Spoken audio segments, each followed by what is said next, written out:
Alors dans cette vidéo, nous allons définir ce que sont que les nombres premiers et on verra quelques exemples. Alors avant toute chose, il faut savoir qu'ici on ne parlera que d'entiers naturels. On ne parlera pas de nombres décimaux. On va travailler qu'avec des entiers naturels. Alors commençons donc par une table des 100 premiers nombres entiers naturels, c'est-à-dire de 1 jusqu'à 100. Et on va barrer des nombres et entourer les nombres qui nous intéressent. Alors on va voir ça. Et cette méthode s'appelle le crible d'Ératosthène. On va appliquer donc une méthode qui s'appelle le crible d'Ératosthène. Ératosthène, c'était un mathématicien grec avant Jésus-Christ, au même titre que Thalès et Pythagore que vous connaissez. Alors ce crible nous dit, cette méthode nous dit qu'il faut supprimer tout d'abord le 1. Alors je le barre. D'entourer le 2 et de barrer tous ses multiples. Donc on entoure le 2 parce qu'il nous intéresse, on verra après pourquoi. Et on va barrer tous ces multiples, c'est-à-dire tous les nombres qui sont dans la table de 2, tous les nombres pairs finalement. Alors voilà, j'entoure le 2 et j'ai barré tous les multiples de 2. Ensuite, on me dit d'entourer le plus petit nombre non barré. Donc le plus petit nombre ici, c'est 3, qu'on n'a pas barré et qu'on n'a pas entouré. Je l'entoure et je vais barrer tous ces multiples, tous les multiples de 3. Donc il y aura 9, il y aura 15 et ainsi de suite. Je les barre en rouge, comme ça on les voit bien. De toute façon, ils ne nous intéressent pas ceux-là. Nous, ce qui va nous intéresser, ce sont les nombres entourés. On continue la méthode, on entoure le plus petit nombre barré, 5, en vert par exemple, et je vais barrer maintenant tous ces multiples. Voilà. On entoure ensuite le plus petit nombre non barré, c'est le 7, et on va barrer tous ces multiples. Donc là, il n'en reste plus beaucoup, il n'en reste plus que 3. Voilà. Et on va poursuivre cette méthode ainsi de suite, jusqu'à n'avoir plus que des nombres entourés ou des nombres barrés. Alors on va le faire rapidement.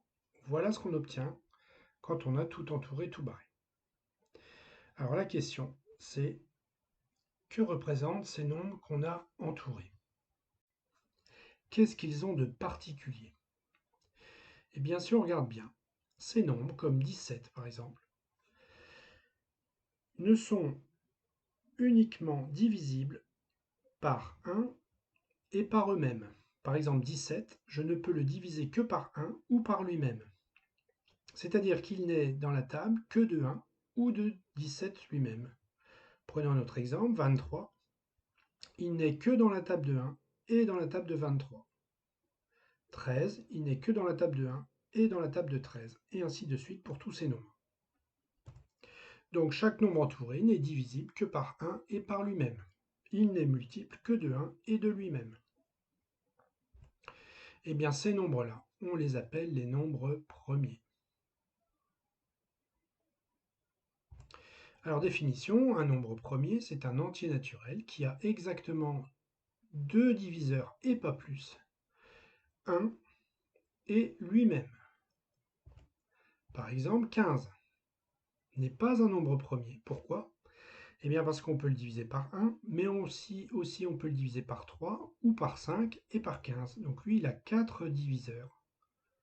D'accord? Donc ce n'est pas un nombre premier. A l'inverse, 7, lui, est un nombre premier, parce qu'on ne peut le diviser que par 1 et par 7. Et le nombre 1, c'est pour ça qu'on l'a barré tout à l'heure. Ce n'est pas non plus un nombre premier, parce qu'il n'a qu'un seul diviseur, lui-même. D'accord?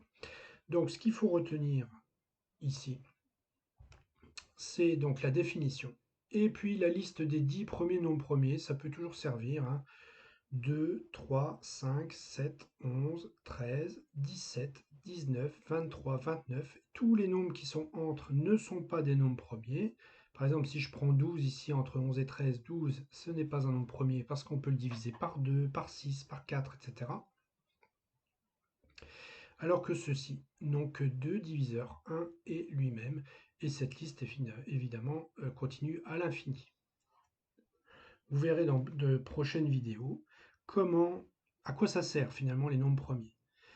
Je ferai deux vidéos, l'une que j'appellerai décomposition en facteurs premiers et l'autre fraction irréductible.